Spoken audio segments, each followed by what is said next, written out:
Right, welcome everybody. It's fantastic to have you all here for our first 2020-2021 Net Ethical Hacking session.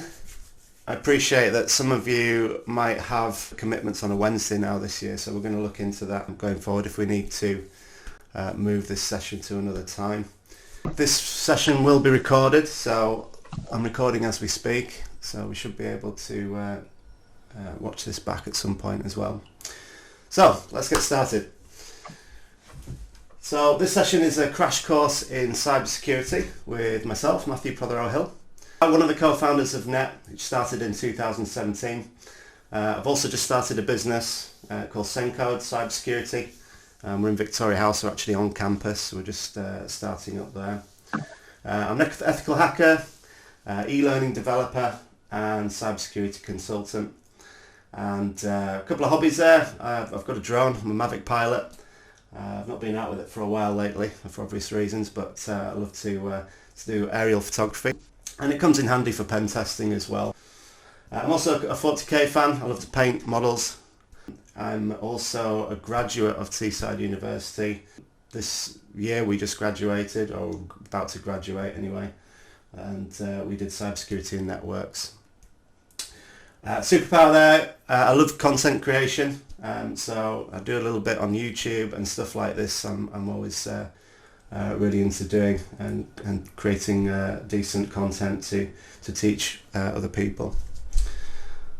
Just a little bit about the society, guys. If you're new, you're joining a really good group of people. The society, as I say, was founded in October of 2017. And we've done a number of things throughout the last 3 years. It's a multi-award winning society. We've had a few trips as well. We've been to Manchester Expo in 2018. Has anyone been to a similar event like that? No, I haven't. No. It's basically it's an exposition, so you can go there, a cybersecurity convention basically, where lots of businesses go and pitch their wares, and you can learn about the current trends in cybersecurity, which is really good. So in 2017, when we'd been founded, that year we won Best New Society, and we won also something called the Society Stripes Awards, which is basically commitment to the community and society. Following year we managed to win Society of the Year. That was in 2018, 2019. So we worked really hard, did really well and got recognition, which was great. And we won Society Stripes Awards there as well. And then last year we also went to Bletchley Park. Does anyone know what's at Bletchley Park? The Enigma Machine! Yay, well done. So it's the home of the Enigma Machine. Ed's a big fan of Bletchley Park, aren't you, Ed? Can't confirm. Big fan. And then this last year, obviously COVID hit and whatnot, but we did do quite a few sessions, and we were nominated for Best Academic Society. But the thing about society is it's all about peer-to-peer learning, as you'll understand the longer you're with us. The idea is that we all get together and we teach each other subjects that we're interested in. Now this year there's certainly our committee is more from the forensics side, but this society is yours. You can make it anything you want to, you can present on anything that you want to, and you go away, find a subject that you like, bring it back, and it really helps you to practice your presenting basically. Obviously with the affairs at the moment being the way they are, and you know we're not always face to face, it's really good practice for you to do online presentations, and it'll set you up for things like online interviews and things like that. So it's great practice as well. So through this little intro to cybersecurity, we'll just go through some of the learning outcomes. So we've got an introduction to hacking, and we'll talk about what hacking is and definition of it. Then we'll have a little look at types of hackers. We'll look at ethical hacking and some of the definitions that are involved in cybersecurity. We'll look at some famous hackers and some of the famous hacks which are more nation state related. Then we'll talk about a very important area is cyber and the law. Often what we say is if you you're quite likely to learn some skills and start to understand various things from these sessions that can be used to do bad things. But we're all white hat hackers here, which you'll understand what that is shortly. It's very, very important that we understand the law. We make sure that our actions don't contradict the law or don't interfere with the law, and we abide by the law. So it's very important that we do that. Then we'll have a look at the cyber kill chain and discuss how you can be safe online and in everyday life. Okay, so what is hacking? Does anyone know the definition of hacking? I assume that I am out of the question. That makes sense. Yeah, so Yep. basically it's just in the early 60s, hacks were known as shortcuts that were modified and improved performance of a computer. So it wasn't actually a dirty word. It didn't become a dirty word until the 80s, when hacker became synonymous with criminal hacking. So it's actually a term that's really commonly misused, and it's often why people have felt that if they are hackers, obviously using the term ethical beforehand just helps to identify them a little bit better.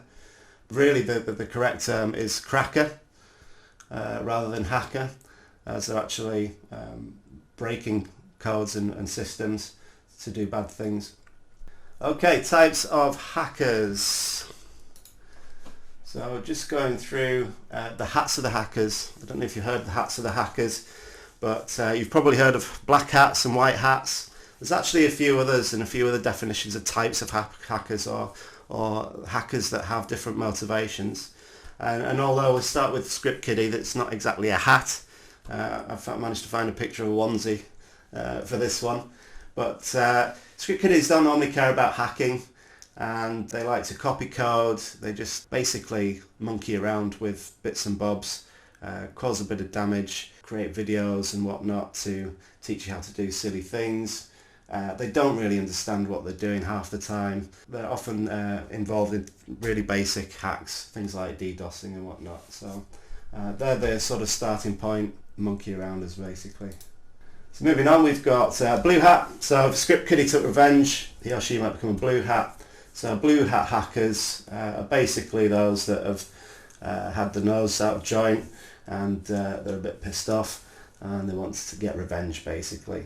So they'll start to learn a bit more. These are typical Facebook imitators and copiers. They're the ones that are always asking, and you'll find this if you ever position yourself as someone that offers advice about cyber security. One of the biggest questions, most common questions you always get is, can you hack someone's Facebook account? It always happens. And this is those kinds of guys that are trying to basically do something to get revenge, and it usually starts with social media. Green hats. These are like noobs, so these are guys that do actually want to become decent hackers, and they work hard at it, but they're obviously very inexperienced, and they're often snubbed by the hacking community because they're always asking questions and trying to better themselves. Moving on, we've got red hat hackers. These guys are really interesting because these are like the vigilantes of the hacking world. They go after black hats, which we'll come across shortly, and they will basically take them down, and they'll do nefarious things to shut them down, to make their lives horrible, to get revenge basically on them, or maybe not revenge, but certainly to shut them down. And instead of reporting a malicious hacker, they'll upload viruses, they'll DDoS them, DOS them, access a computer, and basically make their lives hell. Grey hats. Now they're a mixture of black and white hats. So a white hat, which we'll show, I'll actually go on to that first because then I can explain grey hat a bit better.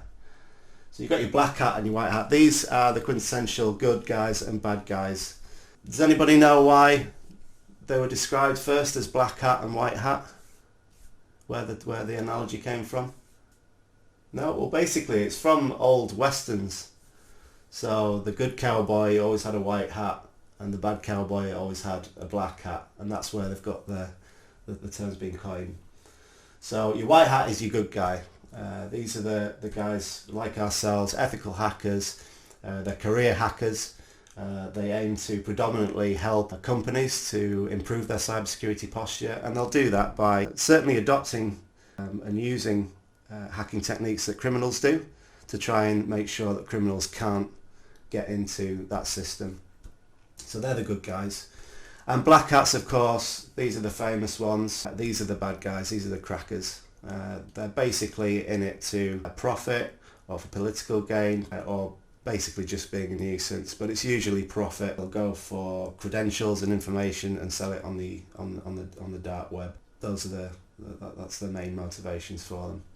So if we just go back, you can see where grey hat comes from. It's a mixture of the two. Now, these guys will basically often either do the right thing for the wrong reasons or the wrong thing for the right reasons. They're a bit of a mishmash of the two. Their motivations can vary, and they will basically either be a nuisance or, well, one of the main things that they're famous for doing is they'll actually hack a system or a company, and then they'll go up to them and say, right, we've found a load of security flaws, you need to get this patched up, and I can help you if you like, and go about it that way, which is the wrong way to do it really. You should get permission first. Permission's a main thing that you always need to do whenever you're doing anything regarding computer use and hacking. So that's the hats. Any questions so far? Are we all good? All good? All good, lovely. All good. So, just some of the hackers to look out for. We've got script kiddies, which we mentioned. Criminal hackers, so those are your black hats. Ethical hackers, you see a bunch of fine ethical hackers there in that little picture.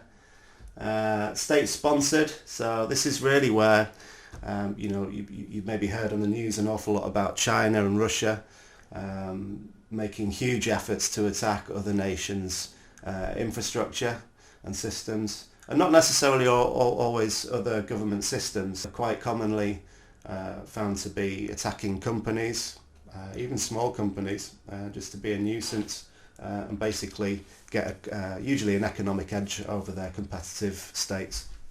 Hacktivists, you probably recognise that chap there in the Guy Fawkes mask. He is from Anonymous. So hacktivists, they are usually a group of people that do things for political reasons or to set the world to rights, but they do adopt illegal methods to do that. I don't know if any of you guys have seen V for Vendetta, but it's a brilliant film which the Guy Fawkes mask was first portrayed in that film. It's basically about anti-disestablishment and taking down the government, or basically changing the way government do things badly. Another more up-to-date sort of similar vein would be Mr. Robot with F Society. It's a similar sort of idea. Yeah, absolutely. Next we've got cyber terrorists. So again, yeah, just basic bad guys that can basically make a mess of systems, usually for political reasons or religious reasons. And another term that's coined quite a lot lately is that I've noticed, particularly with COVID-19 and workers moving away from the office and working from home, is insiders. So you've got people that are maybe upset or not very happy with the way things are in their job, and they turn to do bad things basically, either to get their own back on their bosses or just to get the money that they think they've earned. And that insiders can be really any of the above, with any skill level and any sort of motivation, but they do it from inside a company that they're associated with. Okay, ethical hacking then, and the term. As I mentioned earlier, hacking is often described as ethical hacking when people try and reinforce the fact that they do it for good reasons rather than bad. And other people say, well, they don't like that term, or if they hear it for the first time, they say, ethical hacking, how is that even a thing? How, hacking's a bad thing and ethical is a good thing. But it's not an oxymoron. And this slide is done by, well, some of the memes from here were Ed's. Have you seen Princess Bride, anyone? No? You've not seen Princess Bride? You're all missing out, I'll just say that much. Also, another quick reference to Princess Bride. If you've heard of the Silk Road, which was the dark web big... When they say you can buy drugs in the dark web for Bitcoin, the Silk Road was the first big one. The guy that ran that his Nomda hack, like his fake name used in line, was the Dread Pirate Roberts, which is a character from Princess Bride. So we've gone full circle there. Yes. Awesome. Okay, so why are hackers in demand? Why hire them in the first place? Now, there's numerous reasons for this. Cybersecurity skills gap is increasing, and it's mainly because cybercrime is constantly on the rise, and particularly with COVID-19, we've seen a huge surge in cybercrime. Phishing attacks are up by at least 400%. You know, that's nefarious, dodgy emails that are designed to pilfer data from yourself. So hackers are in high demand at the moment. Hackers with good skill sets are really on track to earn a decent living. And the main things that they do are securing websites from being hacked, of course. They can secure networks and systems, internal networks. They're also hired to mitigate risk by implementing certain controls, and again there's a little slide on that later which I'll go through for you. It's also to scan for vulnerabilities, so really to assess the attack surface of a business. The attack surface is sort of how it can be attacked and where it can be attacked, and also to offer consultation on improved security. To simulate attacks, so you get two types of teams in cybersecurity and ethical hacking. Well, three actually, but you get a red team which predominantly simulate attacks and try to break into a system or compromise it. And then you have a blue team which is set there as defense. So you've got attack and defense, and then you also get a mix of the two. Excuse me. You also get a mix of the two that are purple team. And they're also hired to satisfy regulation and meet compliance, and that's a really big one. A hacker or a security team is hired to essentially just tick a box for companies, because security is so important, and it's becoming more and more regulated in certain areas. People need to have had assessments, security assessments, and even if they don't understand it very much, they'll get someone to do it just so that they're ticking that box. And quite often, because they don't understand the problem, they'll get that box ticked, and then the security company will go back maybe 6 to 12 months later and nothing's been done about it at all. Okay, a little extract here from the 2018 NCSC annual review. It's National Cybersecurity Centre, and it's part of GCHQ. This little quote here says, "The threat from criminals, hacktivists and nation states continues to increase and evolve. It is easier and cheaper than ever before for those who want to do us harm to access the tools, exploits and services they need to launch attacks." So it's getting easier for criminals to do it. There's actually a very slim chance of you getting caught if you know what you're doing. So it is rife at the moment. That's from the NCSC annual review from 2018. There's also the link at the bottom there you can see for the annual review 2019, which I recommend is a really good read. See what the government's stance on cybersecurity is and what they're really trying to do to help businesses in the community to improve their security and be more robust against cyber attacks. So some definitions of hacking now. A lot of these you may have heard of. One of the more common terms is exploit, and an exploit of course is a piece of software or packet of data or even a sequence of commands that can take advantage of a bug or vulnerability to really cause unintended or unanticipated behaviour to occur on computer software, hardware or something electronic, usually computerized. So it's a way of basically attacking, and it is something that all hackers need to be familiar with and get handy at using. This little illustration here is just to help you understand the relationship between threat, vulnerability and risk. So if you think about a tightrope walker walking over crocodile infested waters, and the possibility of falling down there for this chap, and he's labelled company assets in this sort of metaphor. If he was to fall down, that's the risk that we're looking at there. And his imbalance is the vulnerability, so he's vulnerable to falling down. And of course, the old crocodile there at the bottom is the threat, and the threat of being eaten. Again, just to further illustrate the relationship there, I'll just take you through this tale, which is really handy to understand how they work in business. So you've got your risk there, central. If we start from threats though, you've got threats that increase risk, and they also exploit vulnerabilities. And from vulnerabilities also increase risk, and they can expose information assets. And information assets have asset values, which also increase risk. And then risk indicates protection requirements, which are met by controls. And controls are put in place to reduce risk and protect against threats. So it's quite a nice little cycle there that helps you to understand the relationship between them all. Malware next. Of course, we've all heard of malware, malicious software. It's a term used for software that's used for malicious uses, and can even cover legitimate software that's been perverted for malicious use. So different types of malware. Again, you may well have heard of these. We've got Worms there. Anyone played Worms? Awesome game. Great game. Yeah, it's a great game. I think we're on about Worms 55 now, I think. I don't know. But that's from, I think, Worms 2 or 3, or Worms World Party maybe.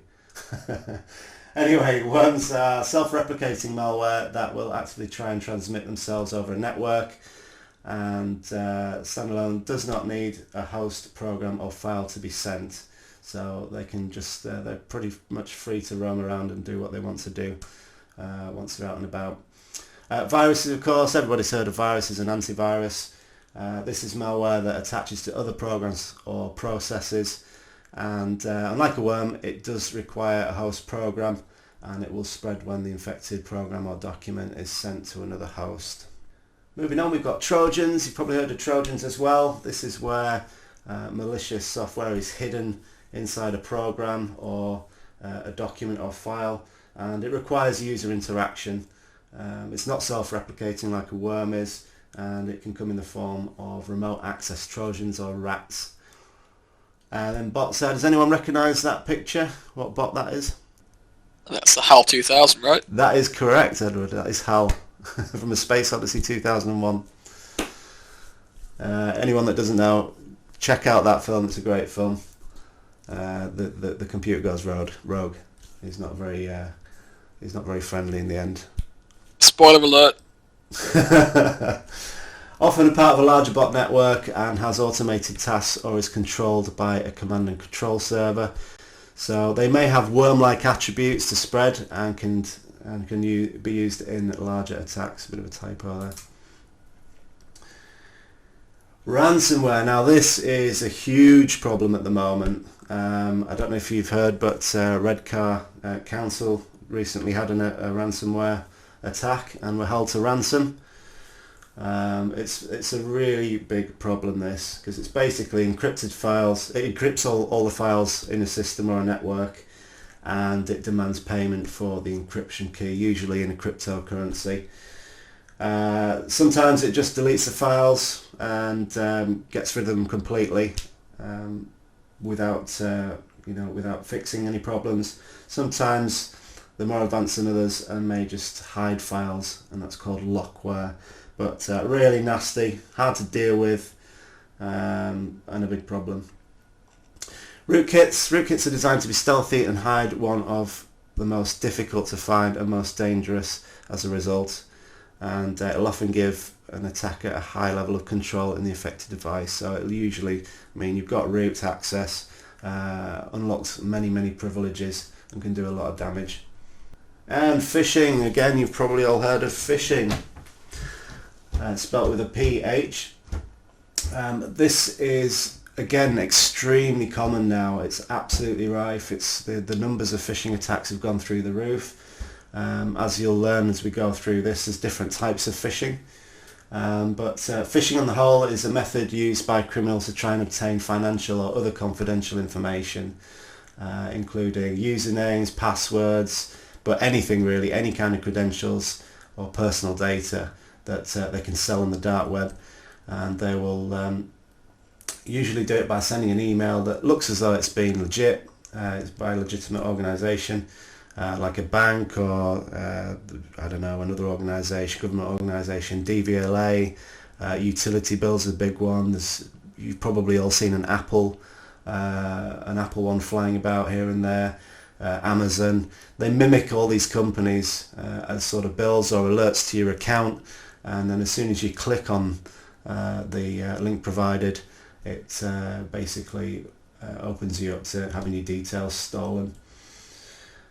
Email usually contains a link to a fake website that looks authentic as well. So they'll actually set up a website that looks like the genuine one, and they can trap you by asking you to put in details on a fake site.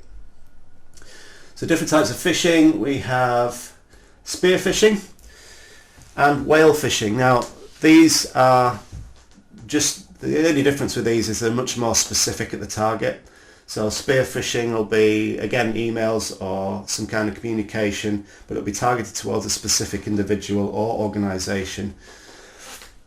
And although it's often intended to steal data from malicious purposes, malware may also be installed, so they can also drop in ransomware or basically leave nasties on the computer or open a back door.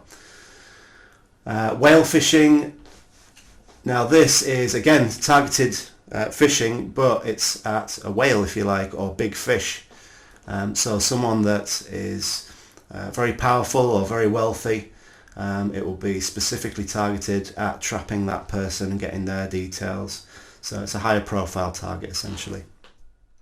So what, like Donald Trump or Elon Musk or something like that? Something like that? Exactly right, yeah. Anybody, it doesn't need to be someone famous, it can be the CEO of a company, someone that's obviously very wealthy, or someone who has big political clout, to try and basically either influence them or just steal their money. So the higher the profile, the bigger the fish, and that's whale fishing. A couple of other little ones, smishing or SMS phishing and vishing. They're very similar in a way. SMS is more specifically SMSs, and again it's a type of phishing. It can trick you into giving you private information via text or SMS, and it's becoming an emerging and growing threat in the world of online security, so it is a growing problem. Although I think text messages and SMSs are not used as often now. It's much more over social media really that we communicate. But again, that's phishing there. Again, another type of phishing which can be an email, text, phone call, direct chat message. It's more of an overall term for it. But it appears to be from a trusted source but isn't, and the goal is again to steal your identity or get money, and it's obviously getting more easy to contact people too, so people are more vulnerable to this kind of attack. Okay, famous hackers, everybody alright? Yeah, I'm good. I'm good. Yeah, we're all good. Brilliant. Fantastic. Moving on to famous hackers then. So, probably the most famous hacker of our time. I don't know whether that's self-proclaimed, but he is very famous. Kevin Mitnick. He's an American guy, and he's the classic tale of started hacking, monkeying around. He was a phone freak in the 70s and 80s.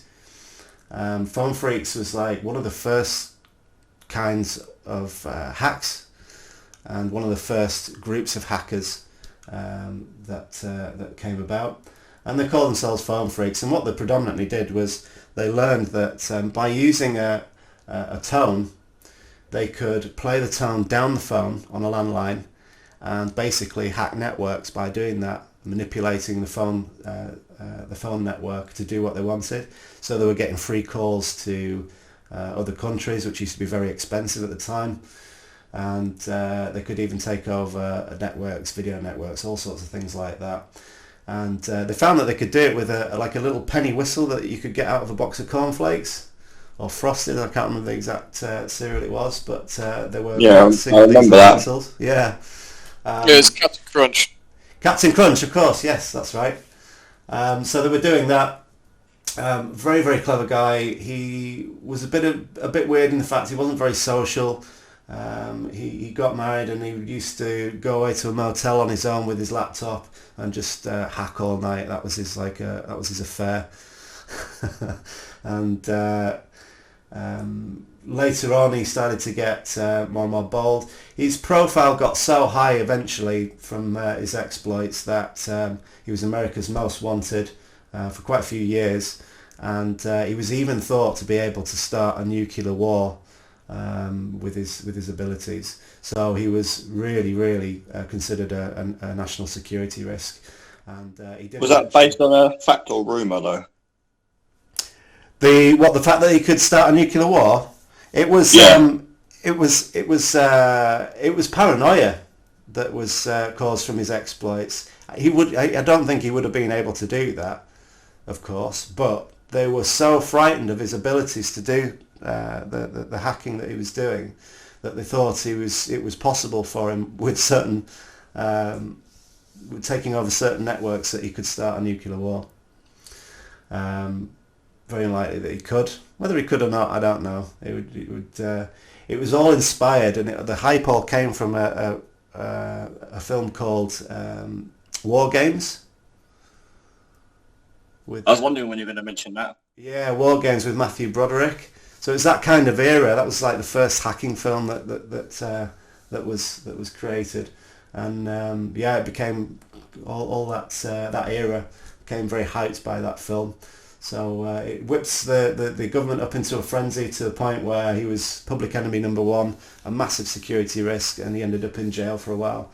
And of course, the classic story is, ended up in jail and then over time ended up working for the government because his skills were highly sought after. And, he had sort of level of access to the FBI networks that he knew when they were onto him and when they were getting close to him, because he was in all the telecommunication networks as well.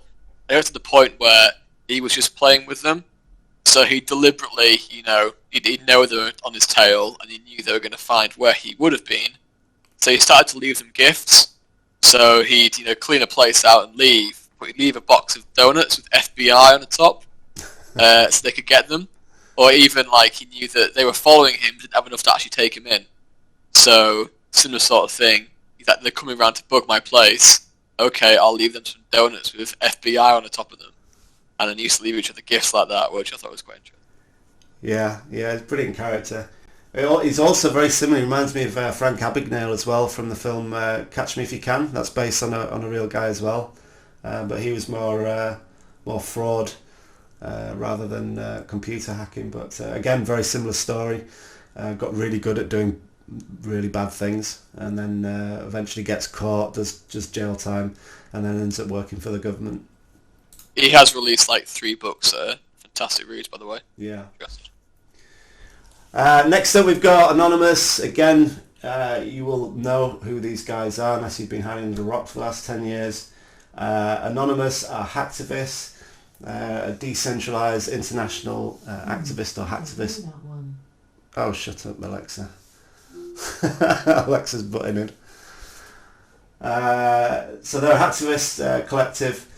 They are obviously anonymous, so let me just turn my Alexa off. She's decided that she wants to join in. Okay, there we go. So widely known for various cyber attacks against several governments, government institutions and government agencies, corporations, and the Church of Scientology. There was a famous attack against. These guys, they are black hats, really, or I suppose they could be considered grey hats. They do very bad things, but for the general good, or for political stance. So they try and stand up for justice and try and stand up for the right thing and right wrongs that governments and organisations do. But they do it in an illegal way, and because they're anonymous, they tend to rally and whip up a huge following for certain causes. And there's actually, contrary to popular belief, there's actually only quite a few. There's only very few elite hackers amongst them, as far as we know. And it's generally a case that a lot of people just follow on with their cause at the time. Bevan and Price, these guys may not be so well known. Richard Price and Matthew Bevan. These guys basically infiltrated, I think they got the Korean attack codes. So they were only young. Price was 16 years old and Bevan was 21. And somehow they had a relationship in which I think they were trying to get one over on each other. And they were doing more and more dangerous things, and they got hold of some sensitive information.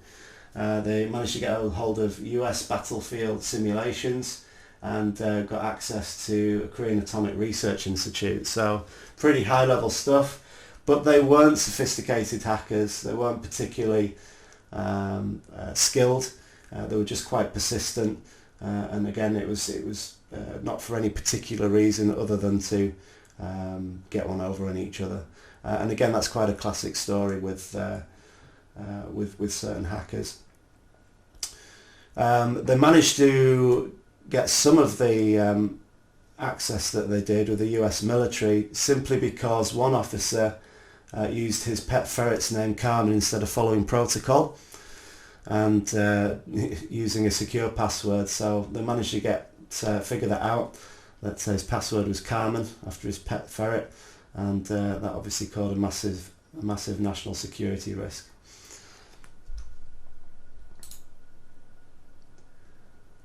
Alberto Gonzalez, this guy has a fetish for credit cards. He basically accrued credit card numbers and did a huge amount of credit card theft and resold more than 170 million card and ATM numbers from between 2005 and 2007. Considered the biggest, well, I think it is still one of the biggest such frauds in history. I don't know if that's been topped in recent years, but major credit card thief. Moving on, we have Adrian Lamo. This guy was a little bit of a recluse, a bit of a weirdo. His main thing was, he got media attention for breaking into several high-profile computer networks, including those of the New York Times, Yahoo and Microsoft. And he again was eventually arrested in 2003. So a common theme with all these guys is, of course, they do get caught. And as you'll find later on when we have a look at the law side of things, it's not a good thing to get caught these days for Computer Misuse Act or doing things. You can get a lot of jail time for getting caught doing bad things. This chap here, Robert Morris, the inventor of the Morris worm, and he had a very innocent idea of mapping the size of the internet at the time in 1988. And he unleashed a worm that went on to infect 10% of the world's of the internet, of the World Wide Web, and infected over 6,000 machines, and it cost somewhere between $10,000 and $10 million. It's an unknown amount, but a huge amount of damage. So, famous hacks. This is more affiliated with nation states rather than individuals. But Stuxnet, has anyone heard of Stuxnet? Yep. Yeah, okay, so it was first uncovered in 2010. It's a worm, and it was created as a non-violent solution to stop Iran creating nuclear weapons and stop their program, basically. It spread very rapidly, and it specifically targeted the centrifuges in the Nuclear Research Centre, and it slowed them right down so that they overloaded, and caused a lot of damage and basically stopped the program. But The problem was it escaped. It did a lot more than just that and ended up in the wild, and it was finally attributed to the USA and Israel intelligence in 2012. WannaCry, you might have heard of this one. This was responsible for a lot of problems in the NHS, but it infected some 200,000 computer systems in about 150 countries in a single weekend. So it worked very, very quickly and did an awful lot of damage. The crazy thing about this is the hackers that unleashed it, they were only asking for between $300 and $600 from its victims, and they only managed to get hold of about 108,000 pounds or dollars. I've mixed up the things there. But the point is a very, very low amount for the damage that it caused. Security analysts also say that only 200 of the victims who actually paid the ransom got their data back. And again, this is something that is often reported, that even if you do pay to get if you pay the criminals to get your systems unencrypted or decrypted, there's a good chance that it might not happen anyway. The WannaCry virus exploits a bug in Windows Network Protocol which Microsoft patched the previous March, and again this is a huge issue. So this was fixable, it was avoidable, and it was simply possible because it had not been patched before. When there was warnings and a patch out for it, they'd failed to update the systems. So there's a lesson there. Next up, Sandworm. This is a good one. This is basically Russia flexing their hacking muscles and taking out their neighbours Ukraine's energy supply. On the 23rd of December 2015, they were able to successfully compromise information systems of 3 energy distribution companies in the Ukraine, and they disrupted the electricity supply to consumers. It's considered to be the first known successful cyber attack on a power grid, and it all started with them using spear phishing. The Sandworm threat group is attributed to the Russian GRU. So yeah, it's a really fascinating story. I think if you get time to have a look into this, at the there was another Manchester Expo at Old Trafford last year we went to, and there was a journalist who had done a story on this, and it was really fascinating how particular the hackers had been in making sure that everything went smoothly. They knew that it was going to be cold, so they knew that they knew all the protocols. Well, the first thing to do was to phone on the landline, a secure line, to say that there was a problem. They cut the landline, and they did it all in such precision. It's really fascinating to read how they did it all. So I recommend reading up about that. Okay, the exciting bit, the law. A lot of people find this part not the most exciting aspect of cybersecurity, but it is one of the most important, well, if not the most important. You need to be on the right side of the law, guys. If you do ever get into hacking, or if you want to pursue a career in it, you've got to practice your skills, but obviously you've got to be very, very careful how you do that, making sure that you're on the right side of the law at all times. If you're unsure about something, you always need permission from your target. So never do anything, don't even go near a computer until you've got permission to do what you intend to do. Very, very important, and you need that in writing. That's just to cover your back. But there's loads now, you don't need to really practice doing that on live targets. There's loads of websites and apps now that you can practice your hacking on, like Hack the Box or Try Hack Me, and various other websites that you can practice your skills on in a safe environment without the threat of getting, breaking the law, basically. Another one, of course, if you're new, you won't have heard of Immersive Labs, which I'm sure Ed will make you familiar with going forward. We're doing a presentation on it next week. That's next week's presentation. Yeah, fabulous. Immersive Labs is fantastic, really, really good practice, and it's more of a holistic view of cybersecurity as a whole rather than just specific areas, but it gives you a really broad sense, and it really helps to train you very well with various labs. So back to the law. Computer Misuse Act of 1990 is probably one of the main ones.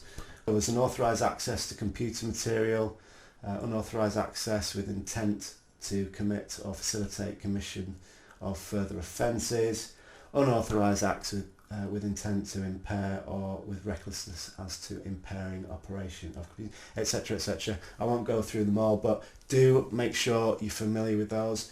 Basically, it says that if you misuse a computer in such a way as to compromise any other computer system, or in a way that it's not intended without permission, then you could be in big trouble.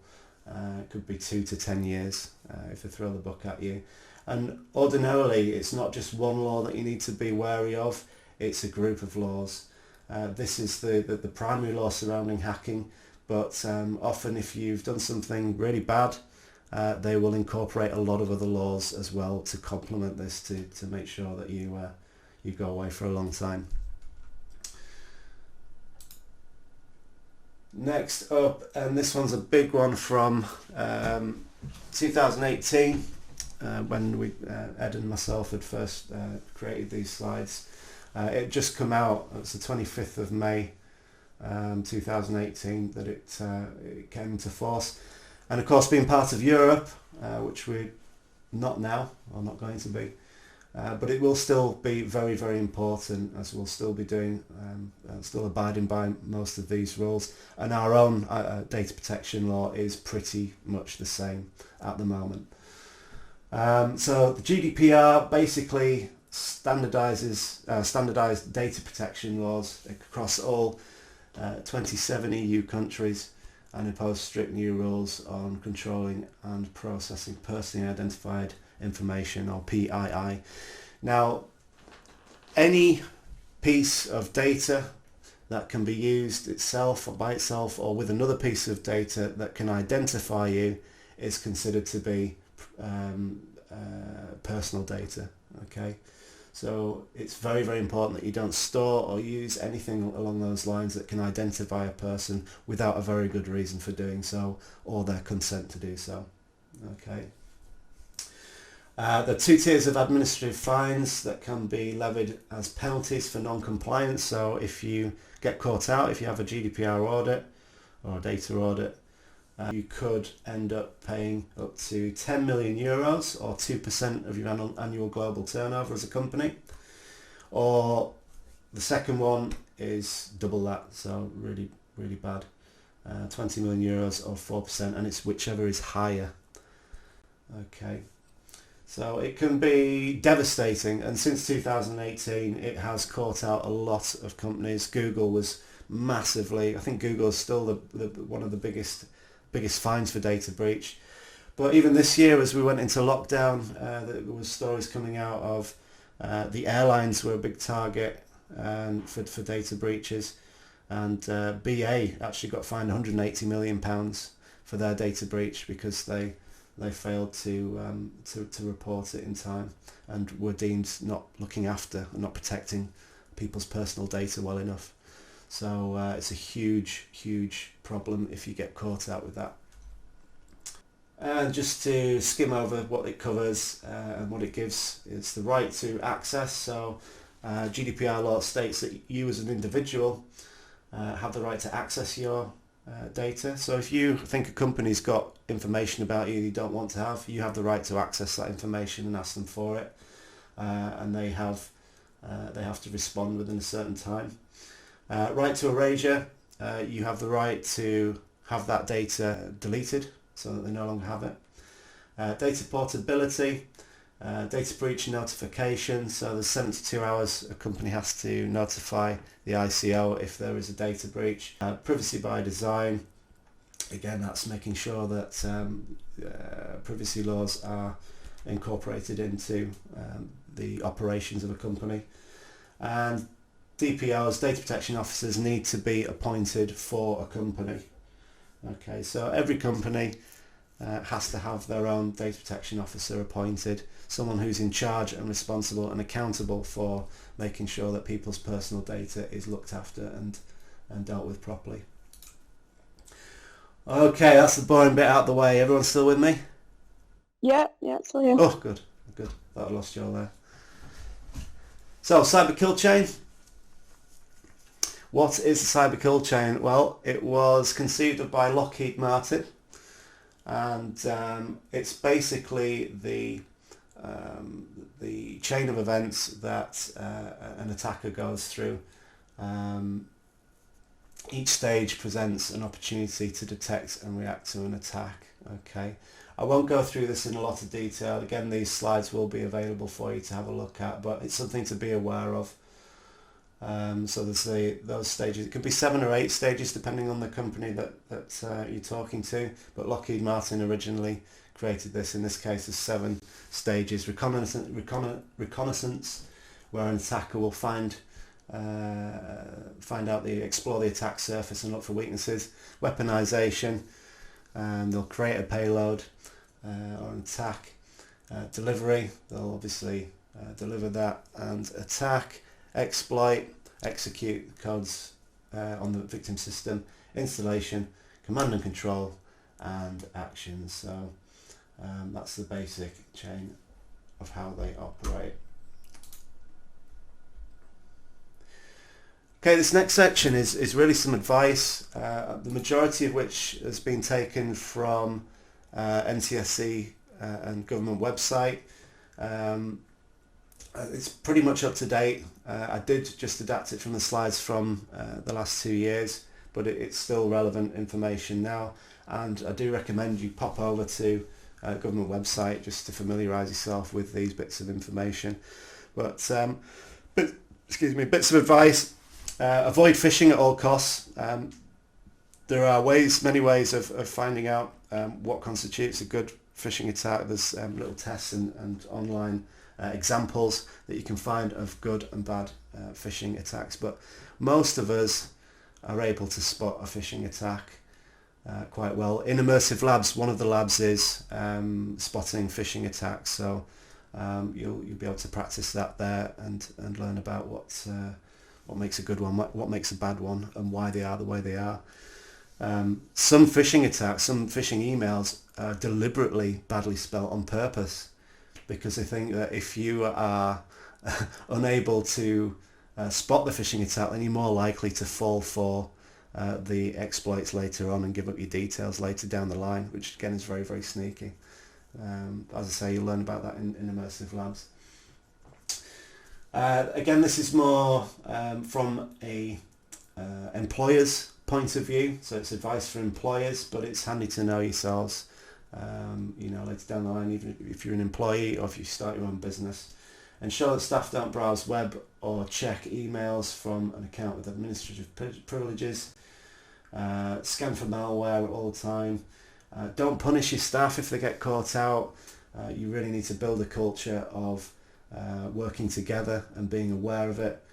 If you shame people, then they're less likely to report it next time. And they'll be embarrassed. So really important to work with someone that gets caught out. It's very, very easy to get caught out for anyone if the attack is a good one.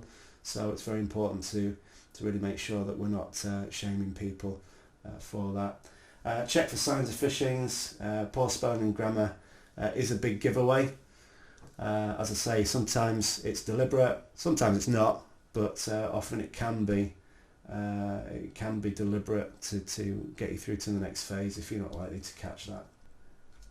Prevent malware damage. Okay, an obvious one, and I think everybody does this now, but use antivirus. Make sure that all your software and firmware is patched at all times. Keep your updates on. Automatic updates are good, and make sure that you've got your firewall set. Using a VPN is really good now. Has everybody heard of a VPN? Anybody not heard of VPN? Yeah, virtual private network. Some browsers now come with them automatically. I use Opera, that's got a built-in VPN. But do make sure that you're taking these precautions. Virus, VPN, and just keep yourselves as safe as possible. Backups, very, very important if you've got a lot of data, particularly if you're dealing with sensitive data and personal data as outlined in GDPR. It's crucial that you keep it safe and accessible, so backups are obviously very, very important. If you fall victim to a ransomware, for example, everything becomes encrypted. You've got an absolute nightmare. If you've got a backup set up, it's not going to affect you as badly as long as the backup is a good backup and it's separate, either off-site or disconnected from your main network, or has additional fail-safes in there. So very, very important to back up your stuff as that extra layer of protection. Smart devices, bit of smart device advice. Now, as we march towards 2021, there are so many more IoT devices coming onto the market, Internet of Things devices, smart devices. Almost everything now has internet connectivity, and that's only going to increase massively as we go into the future, very, very dramatically and very rapidly. Everything is going to be internet connected in the near future. You've already got fridges that can count what comes in and out of your fridge and then give you a shopping list and order online for you. You've got kettles that you can switch on 5 minutes away from the house. It's crazy. Because these products are sought after and they're convenient, everything's going to have an internet connection, and that of course means massive increase of your attack surface. So even your home network, for example, and I think everyone's guilty of it. I am, certainly. I've got some nice Philips Hue lights that are connected to the internet and the network. Everything's connected to Alexa. It's very it's going in the direction that we're going to be. It's going to be very, very important that we secure these things going forward. And make sure that that we're on trusted Wi-Fi. We've got our routers updated; they're not old routers. We've got all of our passwords locked down, and make sure that your home network is very, very secure. So, with regards to devices, password protection, of course, biometric scanning on your phones. You're probably used to now, facial recognition.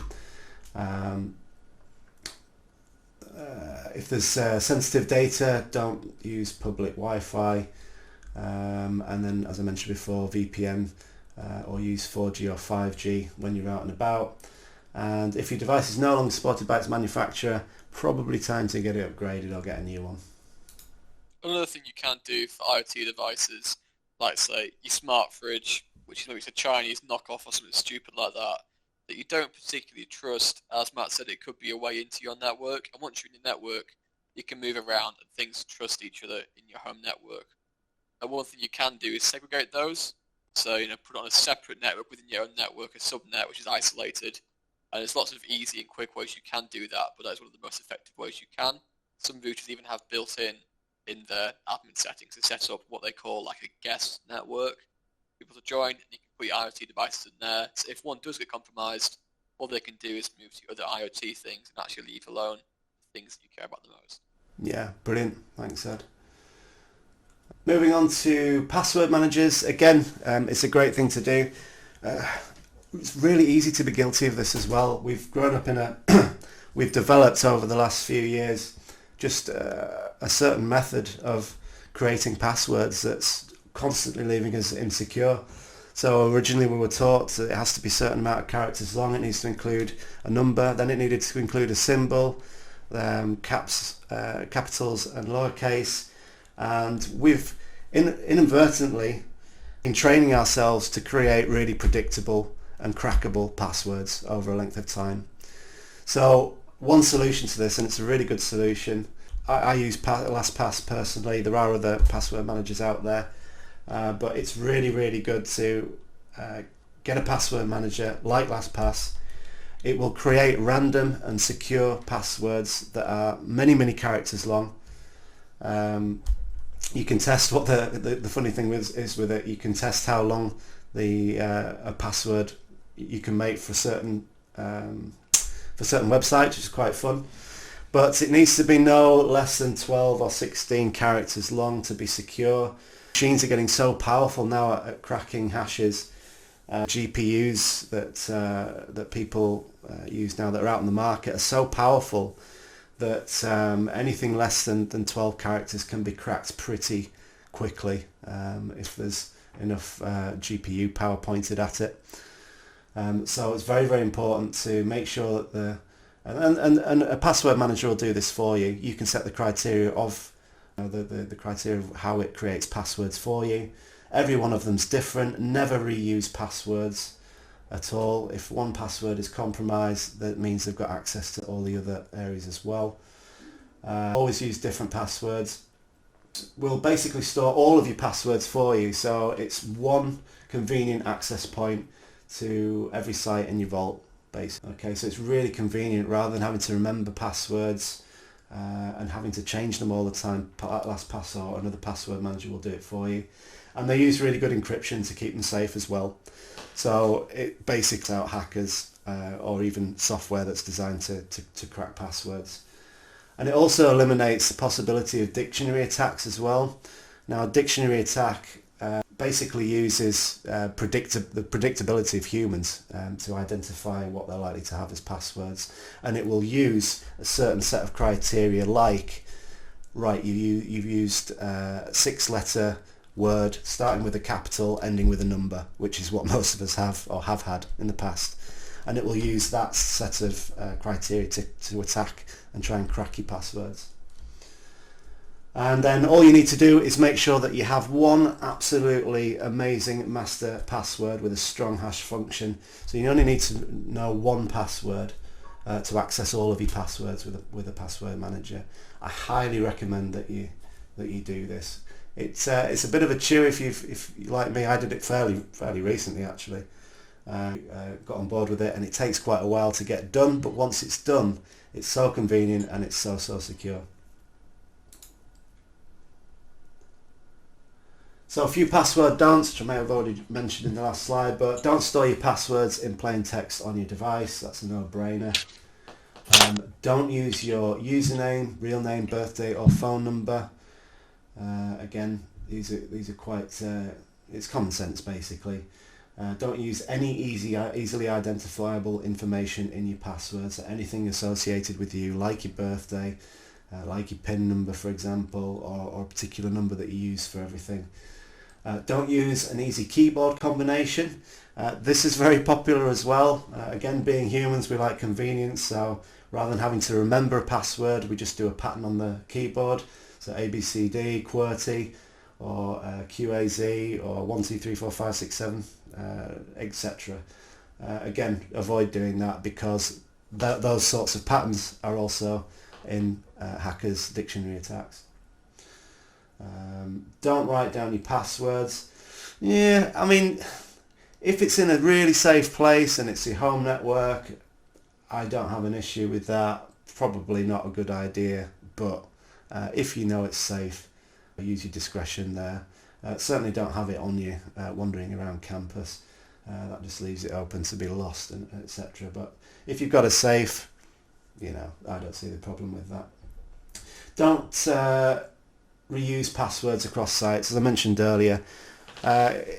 Again, because we want to be able to remember all of our passwords, it's very common for people to use the same password over and over again for everything. Even if it's a strong password, if it gets compromised, that's your whole lot done. So never reuse passwords if you can help it. That's me. That's just about there, guys. We've made good time, I think. I hope you've enjoyed it, and I hope you've taken some value from it and learned a bit about cyber security. Any questions at all, I'm happy to answer. Or if you just want to have a chat about what we've gone through today, I'm all ears. Thank you very much. Anybody there? Yeah, we're all here. So this is the big intro session, and then next week we have immersive labs, and then we've got a few sessions planned, but they're not planned by week. If this triggered any thoughts of presentations anybody wants to do, just let me know, either tag me in the chat or something, or message me privately. If you want to do a presentation, you're more than happy to. I can put you into the timetable. Same again, if you don't feel comfortable doing a presentation, but you see something in one of the talks, which is this one, that you find interesting, want to learn more about, it might even need to be a presentation, it could be discussion. We are planning to do like workshops as well going forward. After we're here, it's a community thing, it's peer-to-peer, whatever you guys want to make the society, we're happy to go that kind of direction.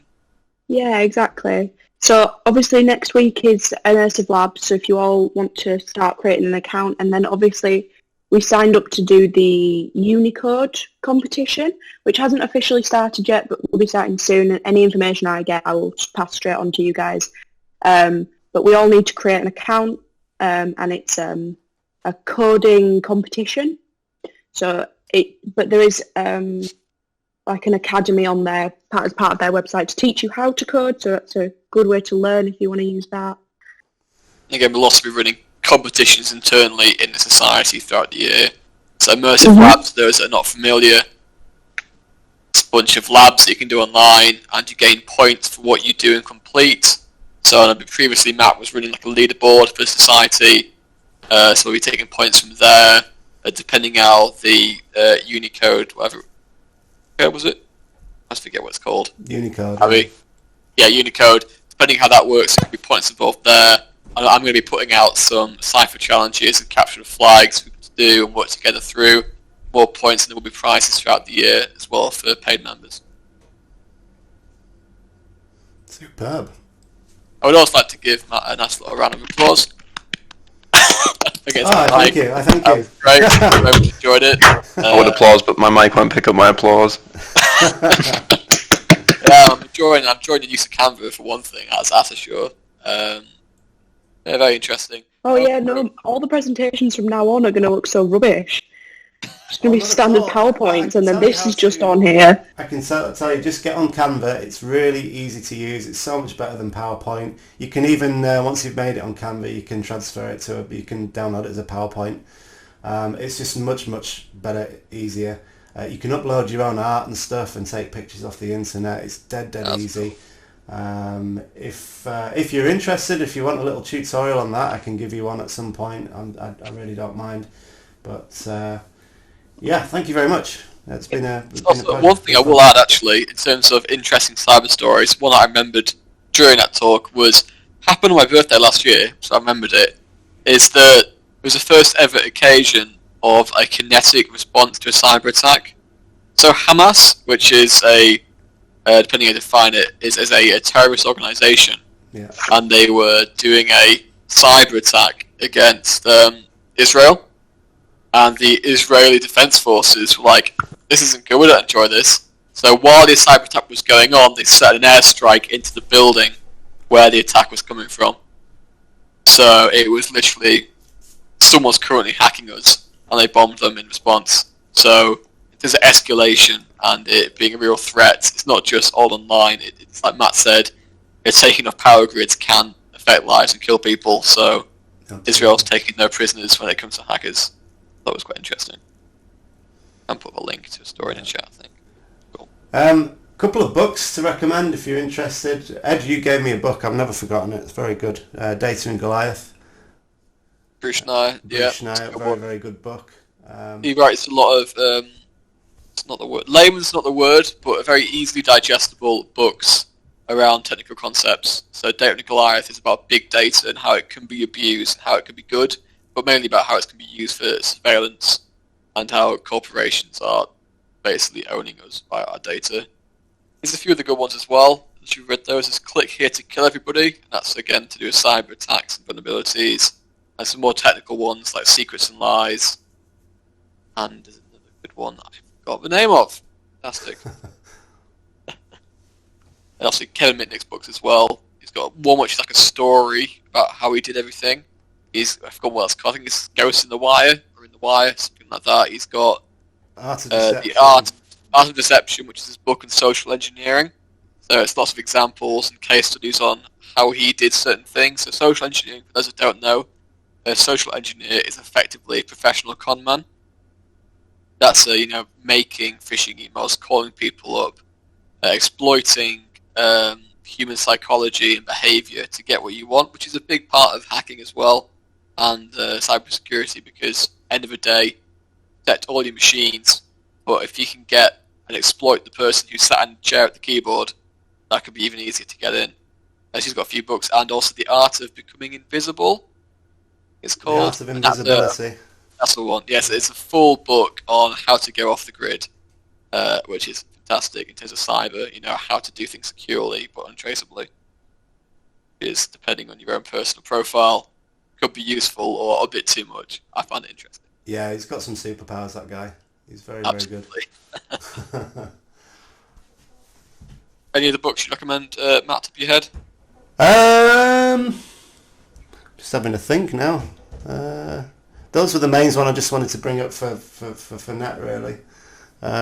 My reading list has been much more orientated around business startups and stuff, so probably boring stuff for you guys. Some of the good ones based around is The Cuckoo's Egg by Clifford Stoll, which is about basically the first cyber investigation. And it's back in the 70s when there's maybe 100 different devices on the internet, because it was all university based, and it was a guy, and it's how he tracked down someone hacking, how he went through the logs and the whole process he went through, and it's super interesting. It's not like a dry read, it's like novelized. And another similar one is The Hacker Crackdown, which is about phone freaks and similar sort of stuff, which is a good read. Cool. Classic books. Yeah. Anything by Snowden as well is quite good. I've heard. Snow is in the crowd there. He's a Snowden fan and actually looks quite like him. Permanent Record, that's what it's called. It's a brilliant book. It's very recent, the past couple of months, but yeah, it's a really good book. If you're interested in the story, it's really, really in depth into why he did what he did, which is kind of missed a lot by the media. The reason he made it was because the media have done a really bad job of portraying why he did what he did. But he went in depth into the decision-making process and how he exfiltrated the data from the NSA. It's to do with a Rubik's Cube and a USB, but it's really good. I advise you all to read it. He's also got his documentary, which is Citizen 4, which was put out shortly after the breach, and obviously the film that came out, Snowden, which is somewhat accurate, but Snowden has some on the record and said it wasn't incredibly accurate, but still a good film. Yeah, Hollywood tend to do that with anything. They have to make it a little bit more exciting. I think his main feedback on the film was it was a lot easier to get data out than making it look. Yeah. It was quite funny. Obviously, other around the topic, intimidation game, although obviously set in the 40s, Enigma is super interesting, and it is kind of the foundation for a lot of, at least the way the governments tackle things like encryption and cybersecurity as well, in a loose sort of term. And the founding of Government Code and Cypher School, which later became GCHQ, but still a great film regardless. Yeah, another great book, Learning UML 2.0. It's really, really, really good book. It was a book we got for free when we first started our cybersecurity networks degree, and we didn't realise the importance of learning UML at the time. So we've been like revisiting it lately, but great book. We also have, in fact, I forgot to mention, I have the net library at my location now. I've rescued it from Q's old residence, and it's a library of about 50 books. It was donated to the society by Joao, who was one of the tutors at the time. And a lot of it is outdated now, but there are some relatively good O'Reilly books on various bits and bobs.